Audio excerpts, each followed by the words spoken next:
I grew up thinking of the monologue the way I still do today. Whenever I go out and do a monologue, in the back of my head, you're in the shadow of Johnny Carson, because that's how we thought of it. And I still prefer that rhythm. There are a lot of late night hosts now that have sort of adapted the Saturday Night Live.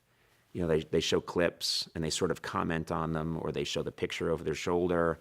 And I still prefer, personally, I'm kind of old fashioned. I like the setup, the joke. I like when the joke bombs, having fun with it bombing. But it's a great business, and today TV is a great educational force. In this country, there isn't a child over 4 who can't draw a horse from memory. That's a good joke the way I tell it, huh? So I all thought that came from Johnny Carson. And then when you really do your research, you find out, that's really Bob Hope. If a joke landed flat,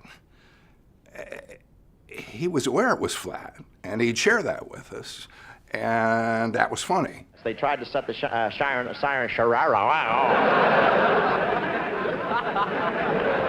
I don't know why I use my Sunday set on these days. If they can do it on a regular schedule, it'll save Conrad Hilton a fortune in Night Watchman. I may wait that one out. Of course, my clothes will go out of style, but I'll wait.